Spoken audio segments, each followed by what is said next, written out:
The streak is on the line. The Sunflower Showdown is here, and what a week it is. It's a college crossover, the Sunflower Showdown.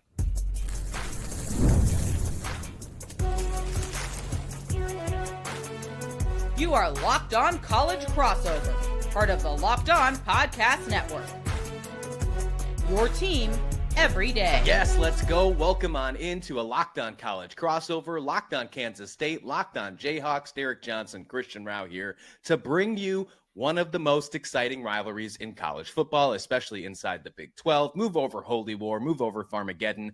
It's the Sunflower Showdown. We're going to give you some good conversation on today's show. The streak is on the line. Biggest matchups for the game, what to look forward, and probably over-under on 3 on how many tortilla and pocket knife jokes we can make on this episode. Derek Johnson, welcome on in. Lots to talk about on this episode. Before we do so, though, today's episode is brought to you by FanDuel. Right now, new customers can bet just $5, and if that bet wins, you'll get $300 in bonus bets to use across the app. Download the app today. Derek Johnson, my first question for you is, where were you in 2008 when the Jayhawks actually won a game against Kansas State?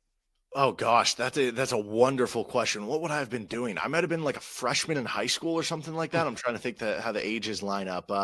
Yeah, certainly I wasn't there. Certainly I wasn't there when Jake Sharp was going for a handful of touchdowns or just under a handful of touchdowns in that game. It's been too long. Let's just put it that way. Yeah, I was starting my junior year of high school. You know, I graduated in 2010, so it would have been working my way into my junior year of high school is the last time that game happened. And you're right, it's been a long time. But I'm going to be honest with you, the last couple of years, it's felt like this could really be finally over. Of course, 2023, this game was super close, 31-27. Last year in Manhattan, another 29-27 victory for Kansas State. It's been really close the last few seasons, and the way Kansas State's season started off, disappointing year, the way Kansas started off a really hot part of the year, they've both regressed back to the means of where we thought they might be in the expectation points. How are you feeling overall about this game in Lawrence this coming week? It's interesting because it does feel like you said, the last 2 years they could have won this matchup, and yeah. The one way to look at that is like they still can't get over the hump. Like there's something there that is some sort of block. Like, are they going to be able to do it? The flip side to it is like, okay, it feels like things are lining up. This is the one. You got a new stadium. You've gotten close the last 2 years. This is the worst record K-State's had coming into one of these games. Jalon Daniels' final go around against Kansas State. Like, you have to get it done. And then that's just kind of what it feels like to me. It's like, you have to get this done. Lance Leipold's 0-5 right now against his rivals. 0-4 against K-State, 0-1 against Missouri. You have to win this game. How much, let's just throw the elephant out of the bag real quick. How much of the whole things happening with the athletic director, with Lance Leipold, and all the things with what went down with Texas Tech last week, how much of that is the distraction moving into the Sunflower Showdown? Should we finally forget that, or is it something that's going to linger this week? Yeah, I'm moving past it. And honestly, like, it's something where, like, I think having the bye week is probably good for that, right? Like, could it have been something where Lance Leipold is still in the back of his mind? Like, maybe it makes you a little cranky going into that week. What's going on? And you got fined as part of it too. Like, yes, that's entirely possible. The fact that all that stuff happened during the bye week, I think you're allowed this week just to, okay, we're moving past that. Like, we're focusing on this. This is the important thing here. And I will say, like, I think that's a dangerous spot to be in. I'd be curious to think or hear from your side of things, because you think about it from the perspective of, like, how often does the team that has won 16 straight in a series get to play the chip on their shoulder card from the standpoint of, hey, we're actually the betting underdog, and we're in a situation where we have the worst record, and, like, this is a game, like, I don't know. I guess the fact of what I keep saying of, like, Kansas, this is a must-win game for them as far as the program and Lance Leipold and Jalon Daniels and, like, I don't know, just like all these things they want to do and want to accomplish. This is a must-win game against your rival, and that is a horrible place to be, that you're in a must-win game against a team who's beaten you 16 straight times. Yeah, I'm not going to lie to you, Derek. I haven't felt good about any single game so far this season for Kansas State. I mean, the TCU win was fun. The defense stepped up a little bit. I know we're going to talk about that in a little while. The UCF game was fun. Dylan Edwards was something that really stepped up. But, of course, we're going to talk about him in a little while because we don't know his availability. And then just the way that this entire season has gone, it kind of feels like the basketball season a little bit with those peaks and valleys, but there's been a lot more valleys than peaks for Chris Kleiman in Kansas State. I definitely don't have the warm and fuzzy like saying, okay, this one is a guaranteed moving to 17 straight. I think there's an absolute chance that the streak ends this season. I'm not going to sugarcoat it for my fans. They know that my everydayers, they get transparent talk from me over on Locked On Kansas State. I think there's a legit chance that Kansas could win this game. You're in Lawrence. You're in the new booth, if you will, in quotations, and there's that chip on their shoulder, whether it's a thrown pocket knife on the ground, whether it's a tortilla, I don't care. There's definitely some sort of chip on their shoulder heading into it. And I told you the over-under was going to be 3. I think we already hit 3, so we did that. Either way, I think this is going to be a wild game. And although I think Kansas State is underperforming this year, there's no doubt there's no doubt they're underperforming. I had them as a 10-2 team, 9-3 at the minimum. There's no way they can actually get to that mark now. The best they can get to is 8-4, which would be the exact same record they had last year. They could be better in the Big 12. They could go 7-2 if they run the table. But that's a really tough task to do, especially when that task starts in Lawrence against the Kansas Jayhawks. And they've been really good at home this year. Yeah, I mean, you have the new booth, and obviously you lose the Cincinnati game, but turns out Cincinnati's actually like a pretty good team, and you've been able to kind of blow out, the rest of your opponents from there at home. I don't know, maybe there's some sense of like, you cleansed the room, so to speak, by getting this new. I know it's still the same like area and same field, and still part of the stadium is still the old stadium, but maybe this is what you need to kind of get that boost that gets you over the hump. It definitely, there is a little bit of a feeling if it's like, almost like, if not now, then when. And so that is a little unfortunate that like, it does feel like Kansas State, even though the 3-4 record is playing much better football right now. Like you go back to the TCU game and you look at them being 2-1 over their last 3 games. It feels like they're starting to play better football. And that's kind of a question that I think you could flip on its head to Kansas. It's like, are they playing their best football right now? It's like, I don't know. They might have been playing their best football in the first 3-4 weeks of the season. Like right now, you're coming off your biggest loss of the season to Texas Tech. You're coming off barely beating UCF before that. You're coming off another loss to Cincinnati. So I think that's a little bit of a worry too, that it feels like K-State is at the very least, even though the records are kind of right there with each other and KU is a game up, it feels like K-State's trending with an up arrow, and with Kansas, it might be more kind of plateauing at this point. I got to ask you this question. Let's pretend that we're SEC fans for a minute. Let's play hypotheticals.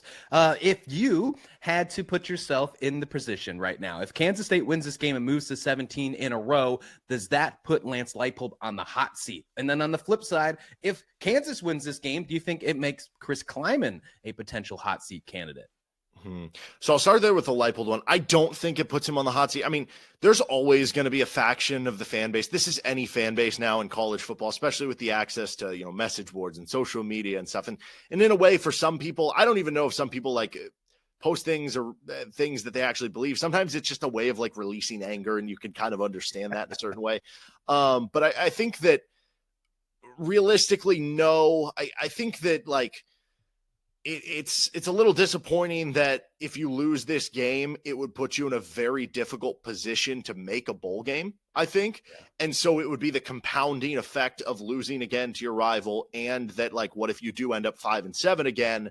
I don't think it would be hot seat just yet. Like let's consider this was Travis Goff's first coach at Kansas. Like he's going to have a good relationship there. And like, he still has raised the floor in a very high level for this Kansas program, but it certainly makes it a more like, there would be pressure to perform in 2026 to where I guess if you go 5-7 this year after 5-7 last year, and then let's say you go 4-8 next year when it could be a rebuilding year after you lose some other players, then at that point you are in the hot seat, right? So I guess it's the first step to getting to that point, but I don't think we're close to that being the case. Now I am curious, like I don't cover Kansas State every day, so like I don't know it as well with Kleiman, but it does feel like, at least from my perspective, from the outside looking in, there certainly are some fans that have been chirping about like what's going on with the coaching. And to me, this kind of comes down to this. Like you look at the program that Lance Leipold took over, much different than the program Chris Kleiman took over. Or again, if we're talking the arrow actually is up on the program for Lance Leipold from where it was when he took over. Whereas the program for Chris Kleiman at K-State Like if you lose to Kansas, something that hadn't happened in the decade plus before you took over, and at that point, then you'd be 3-5, the arrow would be down. So I don't know. I'd be curious on that answer from you as well.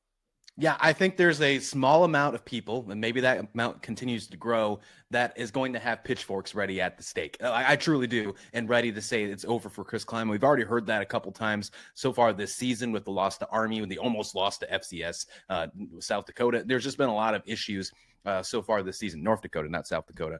But yeah, I could see it. I could totally see it. I don't think there's like a firing in the middle of the season. I don't think Gene Taylor is about that life, but I do think that there might be a potential move forward, especially with all the openings in there. But that's not going to happen because they're moving to 17, right? I know you agree with me on that. No, there's a lot of things. The energy is super high. I mean, the energy of just talking to you about this Sunflower Showdown feels different, right? This is more of a different kind of conversation than we normally have because it's one of the best weeks in college football in the state of Kansas. Let's get into some big matchups for the game. Jalon Daniels has a huge matchup for him against Kansas State's defense, who's arguably playing the best defense so far this season. We'll do that next on this Locked On College Crossover.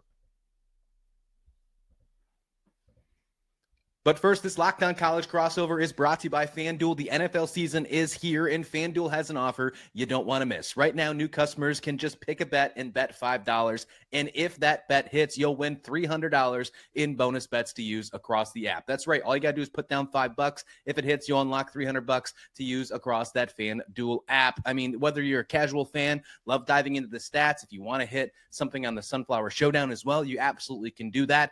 FanDuel makes the game day experience so much better. So what are you waiting for? Visit FanDuel.com right now to get started. You can download the FanDuel app today and check out that $5 bet for $300 in bonus bets. This episode of Locked On College Crossover of Locked On Kansas State and Locked On Jayhawks is also brought to you by Quo. It's one of the tools that helps make a huge difference for business owners. It's Quo, formerly Open Phone. It's the same great business phone system you've heard me talk about before, but just with a new name. Here's why it matters. Every missed call is money left on the table. Whether a new customer conversation counts, you need a phone system that keeps you connected 24/7. Quo is the #1 business phone system that streamlines customer communications. It works right through an app on your phone or your computer, so no more carrying two phones or relying on a landline. I wonder if people still carry pagers this day as well. But either way, you don't have to worry about that with Quo. I love how Quo, which is formerly known as Open Phone, lets your team share one number and collaborate on calls and texts.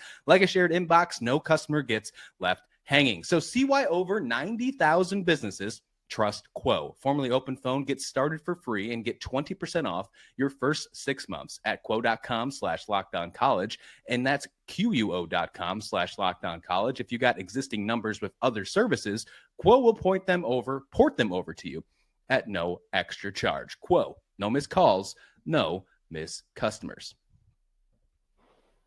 The Sunflower Showdown is here. Locked On College Crossover of Locked On Jayhawks and Locked On Kansas State is bringing you the action, not one, but 2 times this week. That's right. Not only are we going to bring you this Monday episode, we're coming at you on Thursday as well. There's going to be a lot of matchups to talk about. Derek Johnson of Locked On Jayhawks joining me, Christian Rauh, Locked On Kansas State. Hit that subscribe button if you haven't already on both the channels, because this is where you want to be this week for the Sunflower Showdown.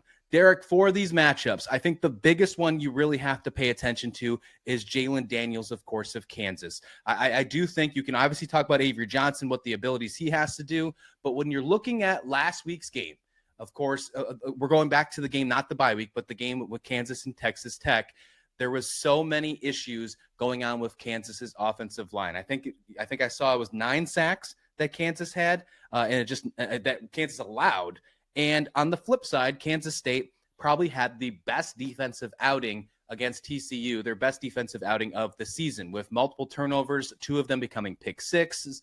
It's just an ultimately good defensive outing, something you expect from a Kansas State team that should be at that ceiling that we talked about earlier. What's your thoughts about that matchup? Was that a fluke of an offensive line performance, or is that actually a huge concern for the Jayhawks going into this week? So there's a couple different things about this Kansas team that are, like, I guess you would say like average in a way, that when they play somebody who's below average to bad, they look good. when they play somebody who's like dominant, like Texas Tech, you could argue has the best defensive line in the country. Sure. And so here's the thing. Like, if you look at the pressures allowed by game for the KU offensive line, 4 to Fresno State, that's very low. 4 to Wagner, that's low, but FCS team. 15 to Missouri, that's a little bit higher, certainly. But Missouri also has one of the top 5 or 10 defensive lines in the country. They're top 5 in the country in sack rate. Then they give up 8 pressures in the West Virginia game, or in the West Virginia game, 6 pressures in the Cincinnati game. So not very much in either of those. 6 pressures in the UCF game. Those are all good numbers. They gave up 32 pressures in the Texas Tech game. So that basically means in the first 6 games of the season, Kansas gave up 43 pressures. They gave up 32 to Texas Tech. So they almost doubled that in one game. So I tell you that to say, is it possible that, Texas Tech figured something out? I don't know. I think it's just Texas Tech has dudes and they consistently whooped KU. Is it something where I think KU's offensive line or their pass blocking is a strength? No. But do I think it's normally going to be that big of a weakness? No. If you have NFL dudes on the defensive line, like not just NFL, not just like, oh, you're going to get drafted in the 6th round, like dudes like David Bailey, Romello Heights, like those are going to be day 1, day 2 picks in the NBA draft. If you have dudes like that, then yes, I'm worried about the KU offensive line. If you don't, I think you can be at least like it's not going to be as big of a problem. I guess I would put that way. Yeah, I mean, that makes sense. It sounds like it's more of a fluke then. It really does. If you're looking at the stuff at the beginning of the season. I don't want to say fluke, though, because like Texas Tech is that good, you know? Right. It's like you played a bad game and Texas Tech played a good game with a really good defensive line, and that's what happened. Well, Kansas State doesn't have Tobias Usami anymore. There's the talks that he might be out for the rest of the season. Jordan Allen stepped up. That was great. Cody Stufflebean's done good on the defensive side, but nowhere near the fact of bringing you that type of pressure that you need for a Kansas State defense. Where Kansas State really shined was in their secondary, surprisingly enough, this past week against TCU. The secondary has been a huge question mark this entire season with obviously the departures of Jacob Parrish, Marcus Siegel, who are now in the NFL, and they tried to find these big shoes to fill with the transfer portal. They finally started to do that. Obviously, Desmond Purnell, the linebacker, had one of his greatest games that you could ask for out of him so far last week for the entire career of his Kansas State career. But I don't know if they can bring that amount of pressure like Texas Tech did. I'm not going to compare Kansas State's defense to Texas Tech's defense. That just wouldn't be fair. But that's what I'm wondering. Now, when you go to what Kansas State has really done well on over the last couple weeks, and that's creating turnovers.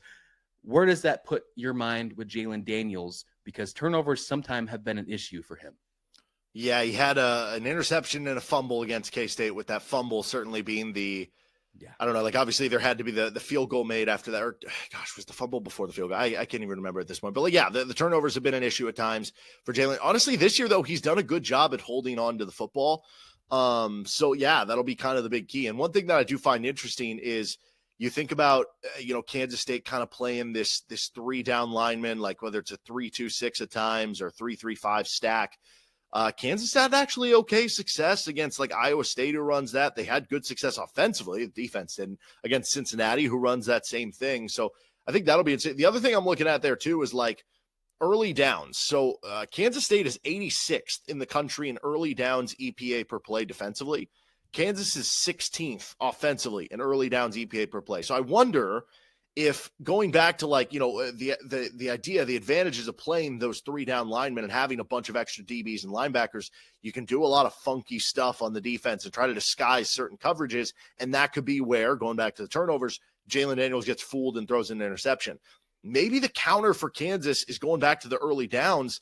They just say, you know what, we're going to let it rip on first down. Like we're going to try, screw getting to 3rd and long where they can dial something up. Let's just let it rip on first down, because they've struggled a bit with that defensively, and we've had a good year so far in that area. That'll be interesting to me. Yeah, I think that would be a huge success if they could find a way to do that. I think that definitely would win in the Jayhawks' favor for sure, because you're right. There have been some issues on this defense all year long. One of the biggest gripes that I've had is that they have seen gas multiple times. The defense can't get off the field. When you're trying to say, let's rip it on first down, that would be the complete opposite. You'd be trying to make big plays and get off the field as fast as you can if you're the Kansas offense. But if you can find a way to have methodical 10-plus play drives against this Kansas State defense, keep them on the field, keep Avery Johnson off the field, whether he has weapons or not, like Dylan Edwards, who we're going to talk about in just a minute. I think that would be a huge success as well for Kansas, because we saw it against Iowa State. Week 0 in Dublin, they got gassed at the end of the game. I know they were playing in a monsoon, but either way, they got gassed and that ended the game.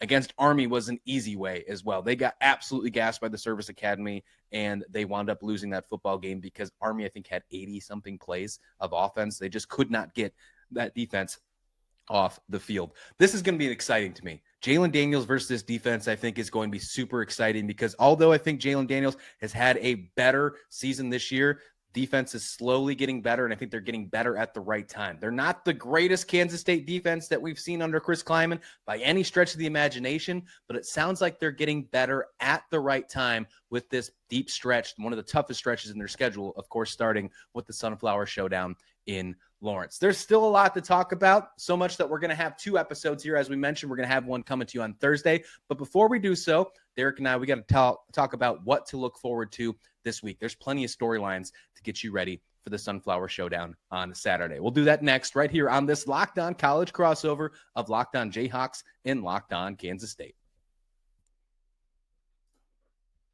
But first, let's be honest, most of us can't even name our financial accounts, let alone what they're worth. Between 401ks, savings, and investments, it's easy to lose track, and that means you're leaving money on the table. And that's why I started using Monarch. It's an all-in-one personal finance tool that brings your entire financial life together in one easy to use interface on your laptop or your phone. It's helped me organize my accounts. One thing that it's definitely helped me in my personal life is to tell me how much I am spending on food deliveries. It is just a terrible amount of money. I completely stopped it because of Monarch, and it helped me so much. And now I'm finding myself with extra money in my pocket. Who doesn't want that? So don't let financial opportunities slip through the cracks. Use code LOCKEDONCollege at monarch.com for 50% off your first year. That's monarch.com, code LOCKEDONCollege for half off your first year. Plenty of stories to talk about with the Sunflower Showdown coming up on Saturday. Kansas versus Kansas State. Will the streak continue? Will it go from 16 to 17 or 16 to 0? That's the biggest story for sure. But I think one of the other bigger narratives that we need to discuss here, and we're going to switch to the Kansas State side here, Derek, it's Dylan Edwards. We do not know what we're going to get, or if we're going to get at all Dylan Edwards. He was out for the game against TCU after potentially playing. He had a great a couple weeks prior against USF, excuse me. No, I said it right the first time, UCF. And, don't say that the wrong way when you're doing a crossover with Mike Gittins either. Don't do that one. But either way, this is what I think about Dylan Edwards. This is my thought process, and I'm going to let what do you think about it as well. When he is your number one running back, we've seen it happen twice so far, against Rutgers in the bowl game and against USF. He is insane. He is a difference maker. He's dynamic. He makes Kansas State's offense go at the engine it's supposed to. It's insane. RPMs are off the roof. However, when he's either not 100% or he's not there at all, every week except last week, Kansas State has struggled offensively. Enter Joe Jackson. Joe Jackson had his first 100-yard career rushing game last week against TCU. He finally started to step up to be that running back that we were all hoping he could be in tandem with Dylan Edwards. He had to take the entire load last week against TCU. It worked out for him. I don't know if that can happen again against Kansas. We're not talking about DJ Giddens anymore. We're not talking about Devin Neal anymore. We're talking about Joe Jackson, potentially Dylan Edwards. If he's not available to go, how exciting does that make you feel as a Kansas defender, not having to worry about a dynamic player like him? Well, I think it's huge from a standpoint, like just look at it statistically from a standpoint of Kansas State has not been like the best over the course of this season, right? Like you said, like last week, it was better, I guess 2 weeks ago for that game against TCU. At just like plodding along, it's been more like explosive runs, which is Dylan Edwards' game to a T. So like Kansas State's offense, they get stuffed on runs at a 92nd percentile nationally. That's not a good, that means they're getting a lot of their runs stuffed. KU's defense is at 63rd percentile. So they're like above average at it. Like that has been, the defense has had its ups and downs. That's been something they've been pretty good at, is getting the occasional TFL against the run.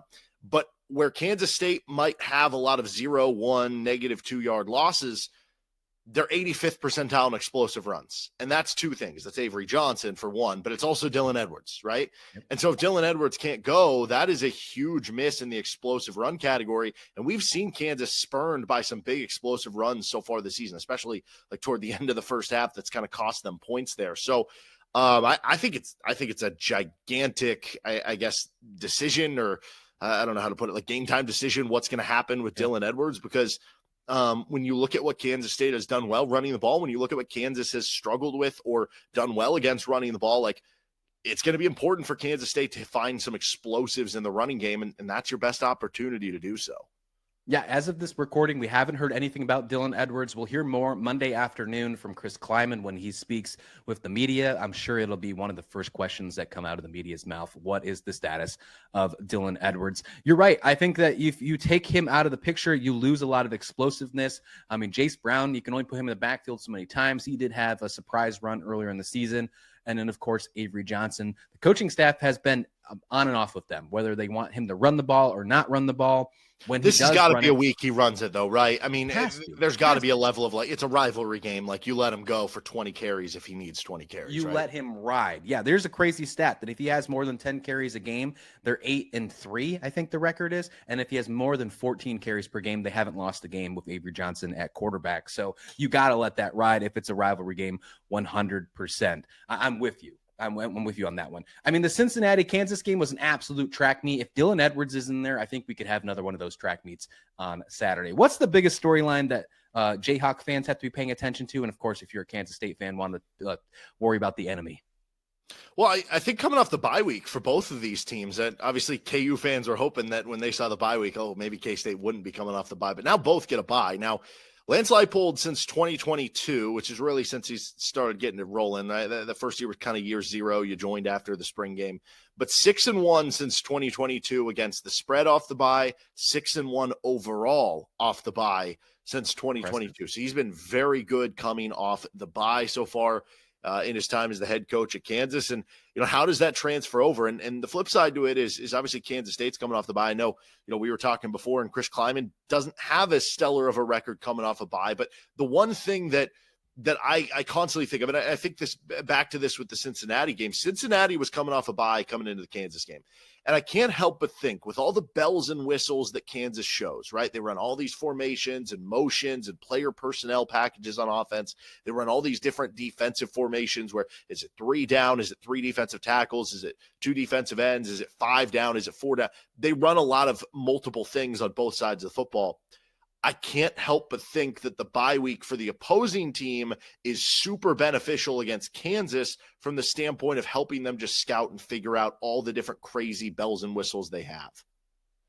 Yeah, I'm with you. There's Chris Kleiman's done good so far this year with the bye week, and of course there's 3 of them this year because he's week 0. But here's where my concern pops in when it comes to this. Of course, you lost to Arizona, that non-conference game. Then you went into the bye week. And I think that they had to adjust for desperation before they got to UCF. And that's why that bye week was so important. They had to find their identity. They had to find energy, all of that stuff. Now you're going off probably your most impressive win against TCU heading into the bye.